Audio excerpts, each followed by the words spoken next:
नमस्कार साथियों, आज हमारा टॉपिक है 32वें ओलंपिक। 32वें ओलंपिक 2020 में टोक्यो जापान में आयोजित होने थे। ये 32वें ग्रीष्मकालीन ओलंपिक जो है ये कोविड के कारण पोस्टपोन कर दिए गए और इन्हें लगभग एक साल पश्चात 2021 में करवाया गया, परंतु फिर भी इनका नाम ओलंपिक 2020 टोक्यो जापान ही होगा, यानी ओलंपिक 2020 टोक्यो जापान। इनका उद्घाटन टोक्यो जापान में किस समय हुआ था? तो इनका उद्घाटन टोक्यो जापान में लगभग जो नियोजित समय था उसके एक वर्ष पश्चात, कोविड के कारण जो नियोजित समय था उसे एक वर्ष आगे सरकाया गया और एक वर्ष पश्चात इनका ग्रीष्मकालीन ओलंपिक का आयोजन जो उद्घाटन हुआ वो 23 सितंबर 2021 को इनका उद्घाटन हुआ तथा 8 अगस्त 2021 को इनका समापन हुआ। इनमें जो शुभंकर था, इसका शुभंकर था मिराई तोबा। 2020 के जो ओलंपिक थे इसका जो शुभंकर था वह मिराई तोबा था। वास्तव में जो ये शुभंकर की प्रथा है वह 1968 में स्टार्ट की गई थी। कब की गई थी? 1968 में। और 1968 में जो ओलंपिक हुआ था उसमें जो पहला शुभंकर था वो एक पोलोमा था। क्या था? पोलोमा। तो इस बार जो ओलंपिक का शुभंकर था, फर्स्ट तो पोलोमा था, परंतु इस बार 32वें ओलंपिक का जो शुभंकर था वह मिराई तोबा था।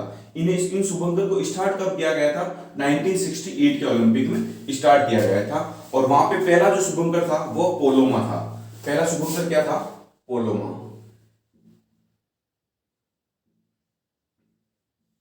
ठीक है, अब देखिए ओलंपिक मोटो। जो ओलंपिक मोटो है या जिसे ओलंपिक का सिद्धांत कहते हैं, आदर्श वाक्य के रूप में इसको जाना जाता है, जो कि फादर हेनरी डिडॉन ने दिया था। लगभग दिया था ये 1895 में दिया था। कब दिया था? 1895 में दिया था। फादर हेनरी डिडॉन ने। किसने दिया था? फादर हेनरी डिडॉन ने इसको दिया था। फादर हेनरी डिडॉन ने 1895 में जो ओलंपिक मोटो दिया था वह था सीटियस अल्टियस फोर्टियस, यानी हम जिसे CAF के रूप में याद करते थे अब तक, परंतु इसमें 2020 में एक नया वाक्य जुड़ गया, कम्युनिटर। कम्युनिटर वाक्य जुड़ गया। ये सभी वाक्य जो है लैटिन भाषा में है। किसमें है? ये सभी लैटिन भाषा के अंदर है। किसमें है? लैटिन भाषा में। तो ये लैटिन भाषा के जो शब्द है सीटियस अल्टियस फोर्टियस या कम्युनिटर, इसको इंग्लिश भाषा में फास्टर, हायर या स्ट्रॉन्गर या टुगेदर के नाम से जाना जाता है। यानी सीटियस का अर्थ हो गया फास्टर, अल्टियस का अर्थ हो गया हायर, फोर्टियस का अर्थ हो गया स्ट्रॉन्गर और कम्युनिटर का अर्थ हो गया टुगेदर। हिंदी में इसको बोलते हैं तेज, ऊंचा, शक्तिशाली और साथ साथ। तो इस बार जो नया वाक्य जुड़ा है, तो ये एक इंपॉर्टेंट क्वेश्चन बन जाता है यहाँ पे कि इस बार नया वाक्य कौन सा जुड़ा है। तो लैटिन भाषा में यदि पूछे तो कम्युनिटर, और यदि इंग्लिश में पूछे तो टुगेदर, और हिंदी में पूछे तो साथ साथ, क्योंकि कोविड में पूरा विश्व एक साथ हो गया था तो इस वजह से ये वाक्य जोड़ना पड़ा था। यदि आपको ओलंपिक मोटो की हिस्ट्री पूछे कि ओलंपिक मोटो कब बना था, तो 1895 में, यानी पहले ओलंपिक से भी एक साल पहले फादर हेनरी डिडॉन ने इसका निर्माण किया था। किसका? सीटियस अल्टियस और फोर्टियस का, जिसे हम अभी तक CAF के नाम से याद करते थे। नेक्स्ट है IOC, जिसका मुख्यालय है, यानी इंटरनेशनल ओलंपिक कमेटी जो है इसका मुख्यालय लुसाने स्विट्जरलैंड में है। इनके जो वर्तमान अध्यक्ष हैं वह है थॉमस बक। IOC के जो वर्तमान अध्यक्ष हैं वह थॉमस बक है। यदि आपसे पूछा जाए कि IOC का मुख्यालय कहां पे है, तो लुसाने स्विट्जरलैंड में है। थॉमस बक मूलतः जर्मनी के रहने वाले हैं। कहां के हैं? एक जर्मन है और इन्होंने सितंबर 2013 को यह पद ग्रहण किया था और अभी तक वर्तमान तक ये अध्यक्ष बने हुए हैं। जो वर्तमान अध्यक्ष के बारे में यदि आपको पूछा जाए तो वर्तमान अध्यक्ष हैं थॉमस बक। ये थॉमस बक जर्मनी के हैं और सितंबर 2013 में थॉमस बक ने अध्यक्ष पद को संभाला था। अभी तक वर्तमान तक भी ये अध्यक्ष बने हुए हैं। यदि क्वेश्चन इस प्रकार का आ जाए कि थॉमस बक कितने ओलंपिक में अभी तक अध्यक्षता कर चुके हैं, तो 2016 वाला ओलंपिक और 2020 वाला ओलंपिक, 2 ओलंपिक में ये अध्यक्षता कर चुके हैं। हाँ, एक और क्वेश्चन बनता है IOC के NOC देश कितने हैं? IOC यानी जो इंटरनेशनल ओलंपिक कमेटी है, इसकी नेशनल ओलंपिक कमेटियां कितनी हैं? तो नेशनल ओलंपिक कमेटियां जो है उसमें 205 सदस्य, कितने सदस्य हैं? 205 सदस्य देश जुड़े हुए हैं इससे, जिसमें इंडिया भी एक है। इंडिया की यदि बात करें तो आईओसी, इंडियन ओलंपिक कमेटी के नाम से जाना जाता है। आईओसी की भाषा, आईओसी की जो औपचारिक लैंग्वेज है, उद्देश्यपूर्ण जो भाषा है जिसमें वो अपने डॉक्यूमेंट निकालती हैं, तो उसकी दो भाषाएं हैं मूलतः, एक तो फ्रेंच है यानी फ्रांसीसी भाषा है और एक इंग्लिश है। ये दो मूल भाषाएं हैं जो आईओसी में प्रयोग में लाई जाती हैं। आरओसी क्या है? आरओसी रशियन ओलंपिक कमेटी है। तो इस बार रशियन देश में क्या हुआ कि रशियन जो खिलाड़ी हैं वो 2 टेस्ट में फंस गए थे, यानी 2 टेस्ट किया गया उनके ऊपर और रशिया के कुछ खिलाड़ी डोपिंग टेस्ट में पॉजिटिव पाए गए। तो रूस देश है इसको ओलंपिक से बाहर कर दिया गया, परंतु क्योंकि एक देश से बहुत सारे खिलाड़ी, जैसे 500 या 1000 खिलाड़ी तक भाग लेते हैं एक देश से, ठीक है, या 200-300 खिलाड़ी भाग लेते हैं, उसमें से 2 खिलाड़ी या 4 खिलाड़ी यदि ड्रग्स में पॉजिटिव आ जाए तो पूरे देश के खिलाड़ियों को बाहर करना ये औचित्य नहीं होता है। परंतु इस बार रशिया को पनिशमेंट करने के लिए खुद रूस के नाम से नहीं खेलाया गया। जो रूस है उसके देश उस खुद के देश के फ्लैग के बैनर तले कोई भी टीम नहीं खेली या कोई भी खिलाड़ी नहीं खेला, इनको आरओसी के बैनर तले खेलना पड़ा, रशियन ओलंपिक कमेटी के बैनर तले खेलना पड़ा। इनके जो मेडल भी काउंट किए गए वो रूस देश के काउंट नहीं किए गए, वो रशियन ओलंपिक कमेटी के ही काउंट किए गए। तो ये एक अपने आप में बहुत बड़ी बात है। ड्रग्स को कम करने के लिए, यानी जो नशीले पदार्थों का उपयोग करके जो अपनी क्षमता को बढ़ाते हैं खिलाड़ी, इस प्रकार के प्रचार को कम करने के लिए ये बहुत ही अच्छा कदम था। तो हाँ, नेक्स्ट है ओलंपिक लॉरेल पुरस्कार। ये मोहम्मद यूनुस जो बांग्लादेश के हैं उनको दिया गया, सद्भावना के लिए पुरस्कार दिया जाता है, मित्रवत व्यवहार के लिए ये पुरस्कार दिया जाता है। तो ये पुरस्कार ओलंपिक लॉरेल पुरस्कार किसको दिया गया? तो मोहम्मद यूनुस जो बांग्लादेश के हैं उनको दिया गया। इनको नोबेल प्राइज से भी सम्मानित किया गया है पहले, और 2020 के जो ओलंपिक हुए, जो 2021 में हुए थे, तो इनको यहाँ पे ओलंपिक लॉरेल पुरस्कार दिया गया था मोहम्मद यूनुस को, जो बांग्लादेश से बिलोंग करते हैं। अब देखिए जो ओलंपिक हुए थे 32वें ओलंपिक, इनका जो उद्घाटन हुआ था, उद्घाटन का समय तो हमने पढ़ लिया 23 सितंबर 2021। तो उस दिन उद्घाटन की थीम क्या थी? उस दिन उद्घाटन की थीम थी United bye emotions, United bye emotion, यानी भावनाओं से संयुक्त। ये 32वें ओलंपिक की उद्घाटन की थीम थी। अच्छा, एक थीम थी समापन के समय भी एक थीम थी वर्ल्ड्स वी शेयर, यानी विश्व से हमने क्या साझा किया है। ये जो थीम है ये भविष्य का संकेत है कि कौन सा देश विश्व को क्या साझा कर रहा है और हम विश्व को क्या दे सकते हैं और क्या देंगे। क्योंकि इस बार कोविड था, तो ये कोविड के हिसाब से समापन की जो थीम है वो ज्यादा इंपॉर्टेंट है। उद्घाटन थीम भी ठीक है, इंपॉर्टेंट है, पर समापन थीम मैं मानता हूं कि ज्यादा इंपॉर्टेंट है इस बार। अच्छा, मसालधारी, इस बार जो ओलंपिक में मसालधारी खिलाड़ी थी वह थी नाओमी ओसाका। ये मूलतः टेनिस की खिलाड़ी हैं और जापान से ही बिलोंग करती है, क्योंकि मेजबान देश जापान ही था, इसलिए वहां की जो खिलाड़ी थी नाओमी ओसाका, उन्हें मसाल प्रज्वलित ज्योति, देखो 2 चीजें होती है, एक होती है मसाल और एक होती है ज्योति। तो जो मसाल होती है उसकी तो शुरुआत की गई थी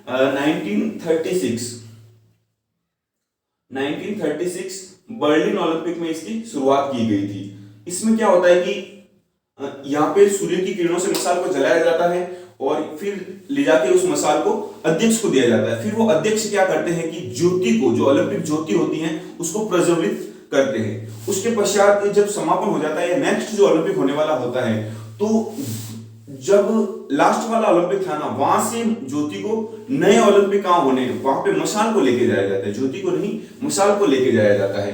तो इस बार जो मसालधारी खिलाड़ी जिन्होंने अध्यक्ष को मसाल सौंपी थी, थॉमस बक को मसाल सौंपी थी, तो उनका नाम था नाओमी ओसाका, जो जापान की खिलाड़ी है और मूलतः टेनिस खेल से अपना संयोग रखती हैं। यदि आपसे ये क्वेश्चन पूछा जाए हिस्ट्री के बारे में कि मसाल है उसको प्रज्वलित करने की प्रथा कब से चली थी, तो 1936 बर्लिन ओलंपिक से चली थी। आप ये भी याद रख सकते हैं जैसे ट्रिक के रूप में कि बर्न यानी जलना, तो मसाल कब जलाई जाएगी, या फिर 36 का आंकड़ा बहुत ज्यादा ज्वलनशील होता है, ठीक है। तो 1936 बर्लिन में मसाल जलाई गई थी। इस बार जो मसाल आई थी वह थी नाओमी ओसाका। कौन से खेल से संबंधित है तो सभी जानते हैं, बहुत ही प्रचलित रही है, क्योंकि ये एशियन वुमेन्स, ये पहली एशियन वुमेन्स हैं जिन्होंने वर्ल्ड रैंकिंग में पहला स्थान भी प्राप्त किया है टेनिस खेल के अंदर, जो मूलतः जापान की रहने वाली हैं। इस बार जो ओलंपिक हुए थे उसमें लगभग 206 देशों ने पार्टिसिपेट किया था। कितने देशों ने? 206 देशों ने, जो मैंने नीचे लिख रखा है, 206 देशों ने पार्टिसिपेट किया था। और 11,656 खिलाड़ी एथलीट्स के रूप में, यानी 11,656 खिलाड़ी खेले थे। तथा इसमें प्रतिस्पर्धाएं कितनी थी? 33 प्रकार की प्रतिस्पर्धाएं थी, यानी कंपटीशन कितने थे? 33 प्रकार के थे। और उसमें इवेंट्स कितने थे? इवेंट्स थे इसमें 339, यानी 339 टाइप्स के इवेंट्स थे। इवेंट्स और प्रतिस्पर्धा से हमारा यहाँ पे आशय है कि मान लीजिए कि एक स्विमिंग की प्रतियोगिता होनी है, स्विमिंग की प्रतियोगिता होनी है, तो स्विमिंग की प्रतियोगिता में मान लीजिए 50 मीटर है, फिर 100 मीटर है, ठीक है, तो 200 मीटर है। इस प्रकार से अलग अलग टाइप के इवेंट्स होते हैं। अब इसमें भी बटरफ्लाई है, तो अलग अलग तरह के इवेंट होंगे, तो वो इवेंट में काउंट होंगे। परंतु ये जो प्रतियोगिता है, स्विमिंग एक ही प्रतिस्पर्धा कहलाएगी, जैसे जिम्नास्टिक एक प्रतिस्पर्धा कहलाती है, टेनिस एक प्रतिस्पर्धा कहलाती है, एथलेटिक्स एक प्रतिस्पर्धा कहलाती है। परंतु उसमें गेम्स यानी बहुत सारे स्पोर्ट्स जुड़े हुए होते हैं, इवेंट्स बहुत सारे जुड़े हुए होते हैं। जैसे एथलेटिक्स में रनिंग के कुछ इवेंट्स हैं, थ्रोइंग के कुछ इवेंट्स हैं, जंपिंग के कुछ इवेंट्स हैं। तो इस प्रकार से प्रतिस्पर्धा तो वो एक ही कहलाती है एथलेटिक्स, परंतु उसमें इवेंट्स अलग अलग होते हैं, ठीक है। ये आपको समझ में आया होगा। आपको यहाँ पे ये ध्यान रखना है कि 33 टाइप्स की तो प्रतिस्पर्धाएं थी और उसमें 339 तरह के इवेंट्स थे। इस बार इन खेलों में, इन इवेंट्स में 5 नए खेल भी शामिल किए गए थे। 5 नए खेल कौन कौन से थे? तो पहला था स्केटबोर्ड, दूसरा था सर्फिंग, तीसरा था स्पोर्ट्स क्लाइंबिंग और चौथा था कराटे। ये पांचवा भी है। इसमें जो बेसबॉल है, इसको 13 साल बाद में वापस लागू किया गया है, यानी 2008 में इसको हटा दिया गया था, 2008 के पश्चात इसको हटा दिया गया था। और उसके बाद में 2008 में लास्ट बेसबॉल खेला गया था। उसके बाद में 2009, 10, 11, 12, 13 उसको हटा दिया गया था। तो वापस 13 साल बाद में इसको पुनः प्रारंभ किया गया था।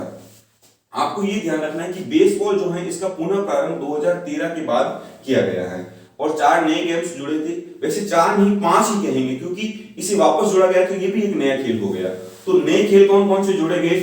तो स्केटबोर्ड, सर्फिंग, स्पोर्ट्स क्लाइंबिंग और कराटे। तो और बेसबॉल को आपको नोट करके रखना है कि इसे 13 साल बाद में वापस प्रारंभ किया गया था। ये क्वेश्चन ज्यादा इंपॉर्टेंट बनता है। अब देखिए कि ओलंपिक हुआ 32वां ओलंपिक, तो स्थिति क्या रही, कौन जीता, कौन विजेता बना? तो देखिए, जो फर्स्ट देश आया है जिसने सर्वाधिक पदक जीते हैं, तो वो है संयुक्त राज्य अमेरिका। संयुक्त राज्य अमेरिका ने सर्वाधिक मेडल जीते हैं, 113 मेडल। कितने जीते हैं? 113 मेडल टोटली जीते हैं और फर्स्ट पोजीशन पे रहा है। अभी तक सबसे ज्यादा, अभी तक है ना, संयुक्त राज्य अमेरिका ही लगभग आगे चल रहा है। तो संयुक्त राज्य अमेरिका में 113 पदक हो गए, जिसमें से 39 तो थे गोल्ड मेडल, 41 थे सिल्वर मेडल और 33 थे ब्रॉन्ज मेडल, यानी स्वर्ण पदक, रजत पदक और कांस्य पदक। स्वर्ण पदक कितने हैं? 39, रजत पदक कितने हैं? 41 और कांस्य पदक कितने हैं? 33। तो इसी प्रकार जो चाइना की स्थिति है वो सेकंड है, इसने 88 मेडल टोटली प्राप्त किए हैं, जिसमें से 38 गोल्ड मेडल है, 32 सिल्वर मेडल है और 18 जो है वो ब्रॉन्ज मेडल है। और थर्ड जो है वह जापान, जो मेजबान देश स्वयं है, क्योंकि इस बार ओलंपिक जो हुए 32वें जापान देश में ही हुए, टोक्यो में ही हुए। अच्छा, ये आपको एक चीज इंपॉर्टेंट बता देता हूं कि जो ओलंपिक होते हैं वो पर्टिकुलर किसी देश के नाम से नहीं होते हैं, इसलिए हम जापान को कोष्टक में कर देते हैं। ये ओलंपिक पर्टिकुलर किसी एक सिटी के नाम से होते हैं, चाहे वह देश की राजधानी है या नहीं है, उससे कोई मायने नहीं रखता, परंतु किसी एक सिटी या शहर के नाम से आयोजित किए जाते हैं। तो जब हम ओलंपिक के बारे में बोलेंगे तो हम ऐसे ही बोलते हैं कि ओलंपिक 2020 इन टोक्यो, ठीक है। अब देश कौन सा है वो मायने रखता है या नहीं रखता है, परंतु ओलंपिक का जो आयोजन है वह सिटी के नाम से होता है। जबकि जो विजेता कहलाते हैं वो देश कहलाते हैं, ठीक है, तो ये भी आपको ध्यान में रखना है। तो थर्ड जो आया है वो है जापान, जो मेजबान देश है, उसने 58 मेडल प्राप्त किए हैं, जिसमें 27 गोल्ड है, 14 सिल्वर है और 17 ब्रॉन्ज मेडल है। और 48 भारत की क्या स्थिति रही है यहाँ पे, तो भारत ने 48वीं पोजीशन प्राप्त की है, जो कि इस बार लगभग बहुत अच्छी पोजीशन थी। ऐसा मानते हैं कि सर्वाधिक मेडल इसी ओलंपिक में भारत ने प्राप्त किए हैं, 7 मेडल यानी सर्वाधिक हैं, ये सर्वाधिक मेडल इसी ओलंपिक में प्राप्त किए हैं। तो 48वां स्थान भारत का रहा, जिसने 7 मेडल टोटली प्राप्त किए, एक गोल्ड मेडल था, 2 सिल्वर मेडल थे और 4 ब्रॉन्ज मेडल थे। इसके बारे में हम रेफरेंस से बात करेंगे। सबसे छोटा स्वर्ण विजेता देश कौन सा था, तो सबसे जो छोटा स्वर्ण विजेता देश है उसमें बरमुंडा है, वो उस देश का नाम क्या है, बरमुंडा। और ये मैंने आपको बता ही दिया कि 206 देशों ने पार्टिसिपेट किया। अच्छा, इसमें एक चीज आपको और बता देता हूं कि इन 206 देशों में 205 देश तो एनओसी यानी नेशनल ओलंपिक कमेटी के सदस्य हैं, ठीक है, परंतु यानी इंटरनेशनल ओलंपिक कमेटी के सदस्य जो है एनओसी देश हैं, इसमें 205 तो वही हैं, और एक टीम और बनाई गई थी, उस एक टीम का नाम है ईओआर यानी इक्यूब ओलंपिक देश रेफ्यूज, यानी जो रेफ्यूजीज हैं, जो शरणार्थी कह सकते हैं हिंदी में, कि जो शरणार्थी थे जिन्हें अभी तक किसी देश की मान्यता प्राप्त नहीं है, मान लो जैसे बांग्लादेश से निकाल दिए गए, कुछ अफगानिस्तान से निकाल दिए गए, तो वह देश उन्होंने शरणार्थी के रूप में ओलंपिक में भाग लिया, तो उनको भी एक कंट्री माना गया। उस प्रकार से टोटली 206 देश के 11,656 एथलीट्स ने भाग लिया। यदि आपसे ईओआर के बारे में पूछा जाए कि ईओआर क्या है, तो ईओआर है वो जो शरणार्थी थे, जो रेफ्यूजीज थे,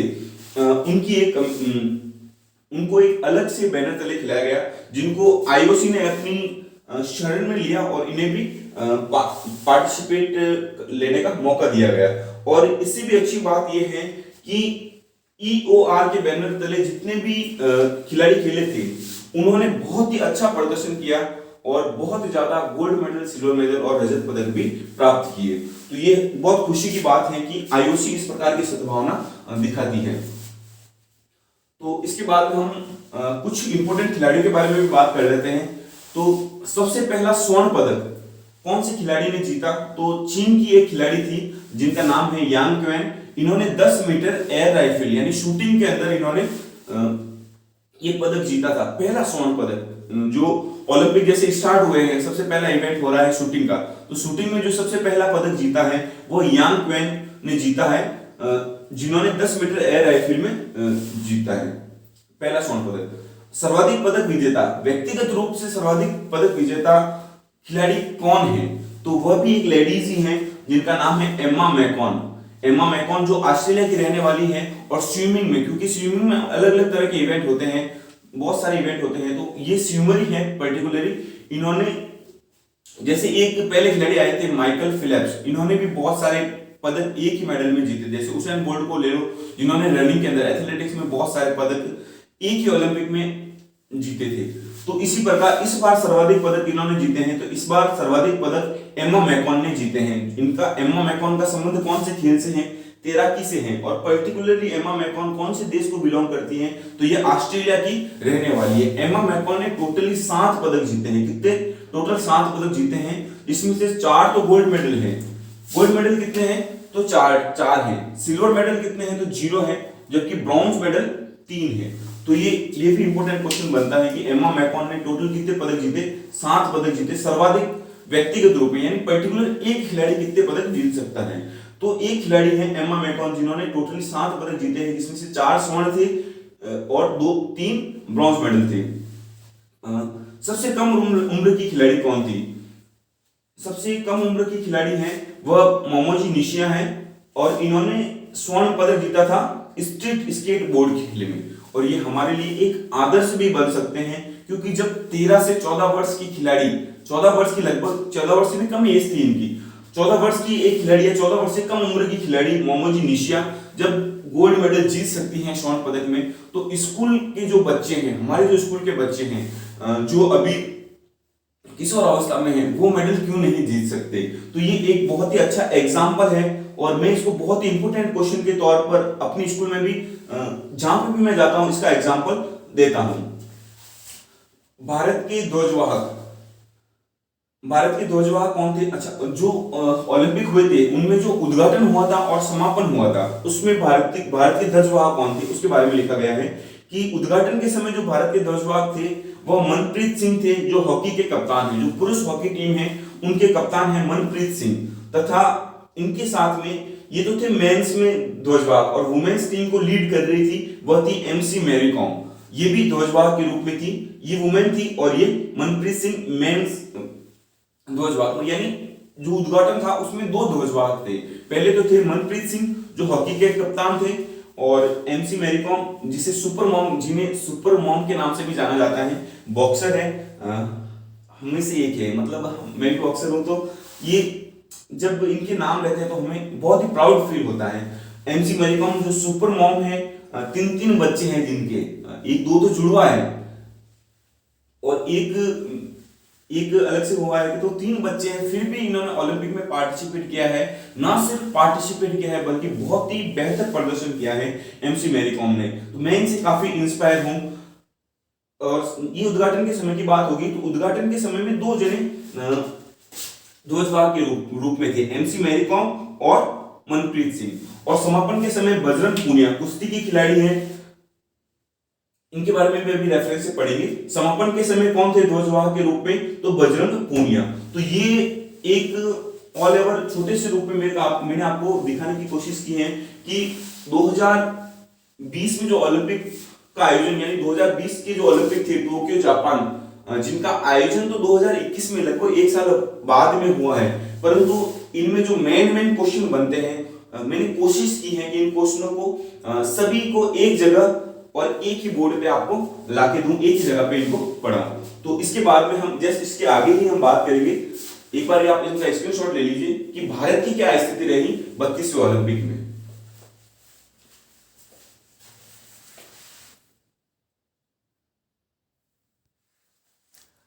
द्वंद्व कहां तक पाला जाए, युद्ध कहां तक टाला जाए, तू भी है राणा का वंशज, फेंक जहां तक भाला जाए। तो ओलंपिक चल रहा था हमारा 32वां ओलंपिक, और 32वें ओलंपिक में भारत ने जो प्रदर्शन किया था उसमें हमने अभी तक पढ़ा है कि 7 मेडल भारत के प्राप्त हुए, उसमें से 1 गोल्ड, 2 सिल्वर और 4 ब्रॉन्ज मेडल है, यानी 1 2 का 4। तो 4 पदक इस बार भारत ने प्राप्त किए हैं। यह अब तक का सर्वश्रेष्ठ प्रदर्शन है। इसके पहले भारत 6 मेडल तक एक ओलंपिक में जीत चुका है, परंतु इस बार सर्वाधिक पदक यानी 7 पदक प्राप्त किए हैं, जिसमें से 1 स्वर्ण पदक है, 2 सिल्वर पदक है और 4 ब्रॉन्ज मेडल है। तो आइए पढ़ते हैं। सबसे पहले इस बार जो सुर्खियों में रहे या फिर प्लेयर ऑफ द ईयर भी कह सकते हैं, Neeraj Chopra, player of the year जो भारत के हैं नीरज चोपड़ा, इन्होंने 32वें ओलंपिक में टोक्यो जापान में अपना भाला कुछ इस प्रकार से फेंका कि हमारे जो पूर्वज है महाराणा प्रताप, हमारे जो स्वतंत्रता सेनानी थे महाराणा प्रताप, उनकी याद दिला दी। एक तो महाराणा प्रताप का भाला याद रखा जाएगा इतिहास में, और दूसरा नीरज चोपड़ा का भाला इतिहास में याद रखा जाएगा। तो नीरज चोपड़ा जी ने 7 अगस्त 2021 को भाला फेंका था टोक्यो जापान में, और भाला इन्होंने फेंका था 87.58 मीटर का भाला फेंका था। कितना फेंका था, कितनी दूरी तक फेंका था? 87.58 मीटर की दूरी। ये दूरी हमेशा हमारे दिलों में बसी रहेगी, 87.58 मीटर की दूरी। इस दूरी के ऊपर चुटकुले भी बने थे कि ये भाला फेंकने के बाद में पाकिस्तानी सेना ने अपनी सेना को 100 मीटर तक पीछे सरका दिया था, और ये बोला था कि जब उनके कर्नल ने पूछा कि आप 100 मीटर तक सीमा से दूर क्यों खड़े हो, तो उन्होंने बोला कि भारतीय 87.58 मीटर तक तो भाला फेंक ही देते हैं, इसलिए वो 100 मीटर की दूरी पर जाके खड़े रह गए। तो इस प्रकार से कुछ तंज भी कसे गए थे। तो नीरज चोपड़ा के बारे में पढ़ते हैं कि नीरज चोपड़ा पानीपत हरियाणा के रहने वाले हैं। इनका जो निवास है, मूल स्थान है वो पानीपत, जो हरियाणा राज्य के अंदर आता है। तो 7 अगस्त 2021 को ज्वेलिन थ्रो यानी भाला फेंक में इन्होंने 87.58 मीटर का भाला फेंककर भारत को पहला गोल्ड मेडल दिलाया है एथलेटिक्स के अंदर। अब तक भारत के पास में 2 मेडल थे एथलेटिक्स में, जो नॉर्मन पिचार्ड ने जीते थे, जो एक एंग्लो इंडियन थे, जिन्होंने सेकंड ओलंपिक में, यानी अभी जो 32वां चल रहा है उस समय सेकंड ओलंपिक चल रहा था, सेकंड ओलंपिक में नॉर्मन पिचार्ड ने 200 मीटर और 200 मीटर बाधा दौड़ के अंदर दोनों सिल्वर मेडल जीते थे। तो परंतु अब एथलेटिक्स में हमारी गोल्ड का सूखा खत्म हो गया है। एथलेटिक्स प्रतियोगिता में, मैं ओलंपिक की बात नहीं कर रहा हूं, एथलेटिक्स प्रतियोगिता में पहला गोल्ड मेडल मिला है भारत को, और वो दिला है नीरज चोपड़ा ने। हमारे सबके आदर्श बन गए हैं, और इन्होंने अभी ये बोला है कि मैं अपने प्रदर्शन में और सुधार करूंगा। तो 7 अगस्त 2021 को, अच्छा, हमारे प्रधानमंत्री नरेंद्र मोदी ने 7 अगस्त को भाला फेंक दिवस के रूप में मनाने की भी घोषणा की है, क्योंकि 7 अगस्त को ही नीरज चोपड़ा ने भाला फेंका था। तो नीरज चोपड़ा को यहीं तक याद रखेंगे, और इसके आगे भी ये तो जिंदगी भर दिलों में बसे रहेंगे। पर आगे हम पढ़ते हैं मीराबाई चानू के बारे में। भारत को पहला मेडल दिलाया था जब ओलंपिक स्टार्ट हुआ था। इमोशनल हो जाता है क्योंकि जब ओलंपिक स्टार्ट हुआ था, क्योंकि जब हम टीवी के सामने बैठे थे और देख रहे थे भारत को कब मेडल मिलेगा, भारत को कब मेडल मिलेगा, तो सर्वप्रथम मेडल मिला था भारत को 24 जुलाई 2021 को। 24 जुलाई 2021 को भारत को पहला मेडल मिला था, और हम सब भारतीयों को एक उम्मीद सी बंध गई थी कि इस बार है ना, भारत बहुत अच्छा प्रदर्शन करेगा और ओलंपिक में हमारी इज्जत बचाएगा। तो न सिर्फ पुरुषों ने बल्कि महिलाओं ने भी अपने योगदान से भारत की इस बार लाज रख दी है और सर्वश्रेष्ठ प्रदर्शन किया है। तो भारत को पहला मेडल दिलाने वाली, यानी जब ओलंपिक 23 तारीख को स्टार्ट हुआ था, तो दूसरे दिन 24 तारीख को, यानी 24 जुलाई 2021 को ही पहला मेडल भारत की झोली में आ गया था, और पहला मेडल सिल्वर मेडल मिला था। वह मिला था मीराबाई चानू को। मीराबाई चानू, जिनका पूरा नाम है साइखोम मीराबाई चानू, जो मणिपुर की रहने वाली हैं। इन्होंने वेट लिफ्टिंग में 49 केजी भार वर्ग में टोटल 202 केजी वेट उठाया। एक बार में नहीं था, ये 2 बार में उठाया गया था, तो टोटल वेट है 202 केजी वेट उठाया था। इनका भार वर्ग इंपोर्टेंट है, 49 केजी भार वर्ग होता है। अलग अलग वेट कैटेगरी होती है, जैसे कम वेट के खिलाड़ी अलग खेलते हैं, उससे ज्यादा वेट के खिलाड़ी अलग अलग कैटेगरी में खेलते हैं। तो 49 केजी भार वर्ग में मीराबाई चानू ने 202 केजी भार वर्ग उठाया और एक इतिहास रच दिया, और भारत को पहला 2020 का पहला मेडल दिलाया। इन्होंने मीराबाई चानू ने, और इनकी तारीख थी, फर्स्ट मेडल कह सकते हैं इसको, इंडिया का फर्स्ट मेडल दिलाया था 24 जुलाई 2021 को टोक्यो ओलंपिक में। तो टोक्यो ओलंपिक में फर्स्ट मेडल किसने दिलाया? मीराबाई चानू ने। मणिपुर के रहने वाली है। इनकी कोच कुंजरानी देवी जो हैं, वो पहले 2001 में सुर्खियों में रह चुकी हैं। इनकी कोच थी कुंजरानी देवी जी। 2001 में डोपिंग की दोषी पाए जाने पर ये सुर्खियों में आई थी, और इन्होंने बोला था कि मेरे ऊपर आरोप लगाया जा रहा है, गलत आरोप लगाया जा रहा है कि मैंने एनाबॉलिक स्टेरॉइड नाम का डोप लिया है। एनाबॉलिक स्टेरॉइड से क्या होता है कि मसल्स ग्रोथ हो जाते हैं, मसल्स में एक्स्ट्रा पावर आ जाते हैं, परंतु इसके कुलक्षण भी हैं कि महिलाओं में पुरुषों के लक्षण उत्पन्न हो जाते हैं, दाढ़ी मूंछ आने लगते हैं, हार्मोन में चेंजेस आ जाता है। तो आपको अभी ये याद रखना है कि जो मीराबाई चानू के कोच कौन थे? कुंजरानी देवी थे। ये आपको इंपॉर्टेंट बात है, याद रखनी है। और इनके भार वर्ग 49 केजी। अच्छा, मीराबाई चानू जब सेकंड आई थी, यानी सिल्वर मेडल मीराबाई चानू को मिला था, तो वहां पे गोल्ड मेडल किसे मिला था? तो गोल्ड मेडल मिला था हाउ मिहुई, जो चाइना की रहने वाली है, चीन की रहने वाली है, हाउ मिहुई। इनको सिल्वर मेडल मिला था। रवि कुमार दहिया नोहरी सोनीपत हरियाणा के रहने वाले हैं। नहरी सोनीपत हरियाणा के रहने वाले हैं रवि कुमार दहिया।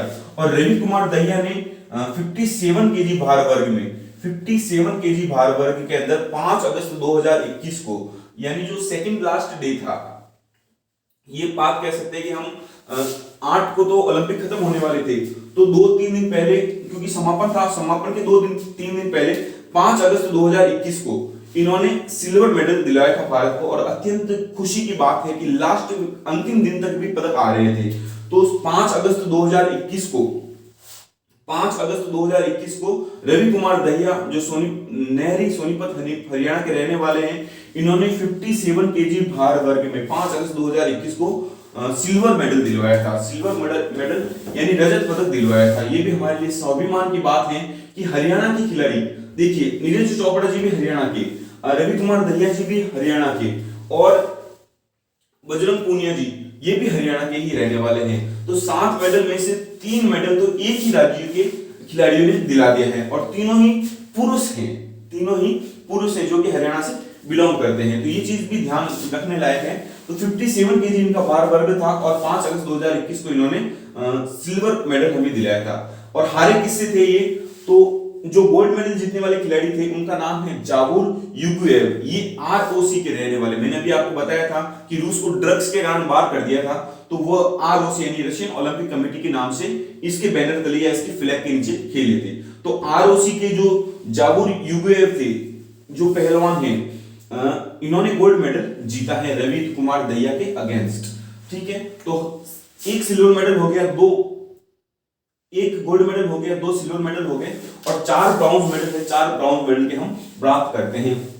ये हमारे लिए बड़ी सम्मान की बात है कि जो पहला ब्रॉन्ज मेडल दिलाया था ये पीवी सिंधु ने दिलाया था, जो हैदराबाद आंध्र प्रदेश की रहने वाली है। बैडमिंटन खेल से इनका संबंध है, जिसे हम पीवी सिंधु शटलर के नाम से भी जानते हैं, क्योंकि ये शटल के साथ खेलते हैं, तो इन्हें शटलर के नाम से भी जानते हैं। पीवी सिंधु शटलर, जो कि हैदराबाद आंध्र प्रदेश की रहने वाली हैं। बैडमिंटन खेल से इनका संबंध है, और महिला एकल बैडमिंटन प्रतियोगिता के अंदर इन्होंने ब्रॉन्ज मेडल दिलाया था। इसके पहले पीवी सिंधु 2016 के ओलंपिक में सिल्वर मेडल जीत चुकी हैं। तो ओलंपिक में 2 मेडल जीतने वाली पहली महिला बन गई है पीवी सिंधु।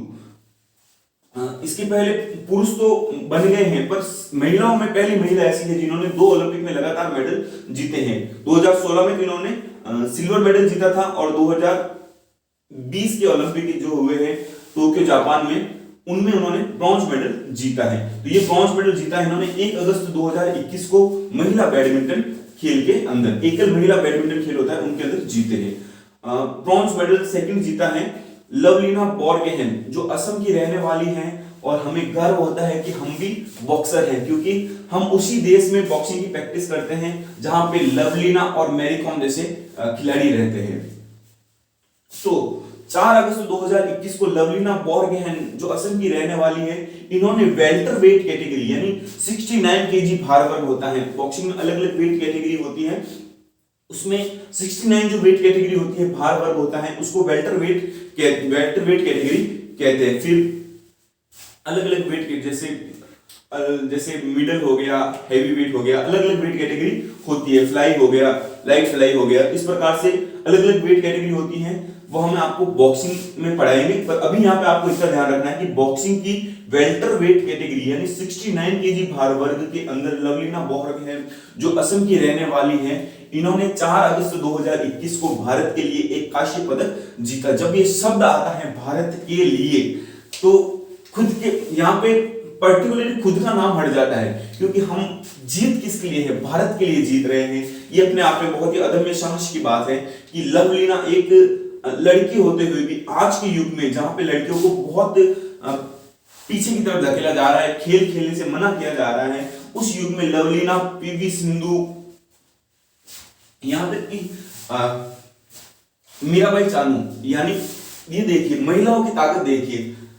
6 व्यक्तिगत मेडल है यहाँ पे, एक तो टीम है, चौथा तो हॉकी टीम है, ठीक। 6 व्यक्तिगत में से 3 मेडल लेडीज के हैं, 3 मेडल लेडीज के हैं। अच्छा, लेडीज फर्स्ट यानी पहला मेडल भी लेडीज मीराबाई चानू ने ही दिलवाया है। अब देखिए चौथा जो मेडल ब्रॉन्ज मेडल मिला था वो मिला था बजरंग पूनिया को। तीसरा जो ब्रॉन्ज मेडल है वो बजरंग पूनिया को मिला है, जो खुदन जज्जर हरियाणा के रहने वाले हैं। इनका जो पर्टिकुलर निवास स्थान बताया जाता है खुदन गांव, जज्जर जिला, हरियाणा का बताया जाता है। तो ये कुश्ती खेल से संबंधित है। 65 केजी भार वर्ग में 7 अगस्त 2021 को इन्होंने कांस्य पदक जीता था। अच्छा, इनकी पत्नी बहुत सुर्खियों में रहती है, संगीता फोगाट, ठीक है। संगीता फोगाट इनकी पत्नी है, ये भी पहलवान है और बहुत ही आला दर्जे की पहलवान है। दोनों पति पत्नी वैवाहिक जीवन में भी कुश्ती खेलते हैं, और ये कुश्ती इस लेवल की रह गई है कि ये भारत को पदक दिलाने की भरपूर कोशिश कर रहे हैं। इनका दाम्पत्य जीवन हमेशा सुख से भरा रहे।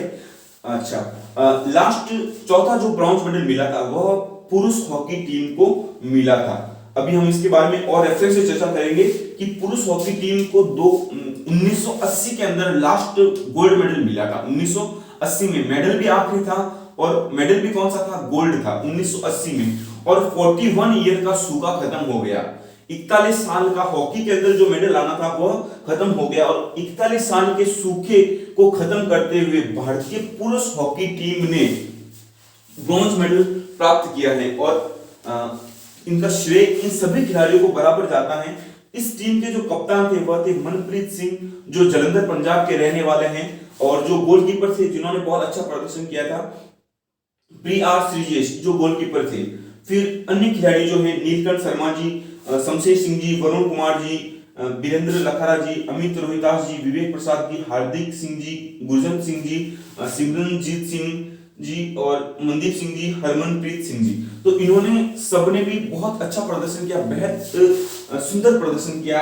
और हम जब ऐसा बोलते हैं कि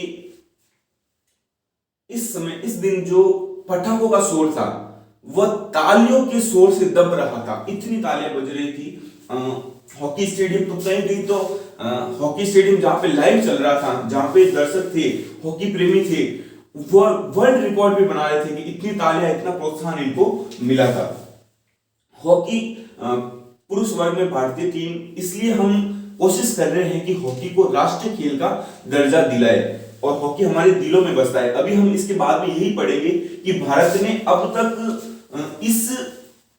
ये जो आयोजन हुआ था, टोक्यो जो ओलंपिक हुआ था, इसमें भारत ने 7 पदक जीते। और इसके आगे जितने भी ओलंपिक हुए अब तक 1896 से लगा के अब तक के 2021 तक के, 2021 को यदि छोड़ दो तो उसमें 7 पदक मिले थे। इसके पहले 2016 तक भारत ने 28 पदक और जीत रखे हैं। तो इस प्रकार से टोटली भारत के 35 पदक हो गए। ये पदक कौन से हैं और कौन कौन से खेलों में किस किस खिलाड़ी को किस किस रूप में मिले हैं, तो इसकी चर्चा हम एक बार करेंगे। एक बार इनको मैं वापस चाहूंगा कि इन सभी खिलाड़ियों को मैं दिल से सैल्यूट करूं और एक बार इनका वापस नाम लूं, क्योंकि मजा आता है ये पढ़ाने में, जब हम दिल की गहराई से पढ़ाते हैं कि हमारे जो ये भारतीय खिलाड़ी हैं ये हमारे देश का नाम रोशन कर रहे हैं। तो नीरज चोपड़ा जी हरियाणा के रहने वाले, जिन्होंने गोल्ड मेडल प्राप्त किया। मीराबाई चानू ने सिल्वर मेडल प्राप्त किया है।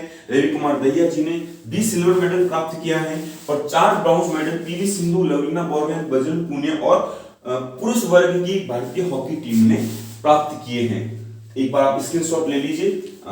इसके बाद हम चर्चा करेंगे इसी वीडियो के अंदर कि इसी ओलंपिक में ऐसे कौन से और प्लेयर हैं जिन्होंने अपने प्रदर्शन से पूरे भारतीयों को गौरवान्वित कराया। हालांकि उनको मेडल नहीं मिला, परंतु वो चौथे स्थान तक पहुंच पाए, या फिर उन्होंने बहुत अच्छा प्रदर्शन किया।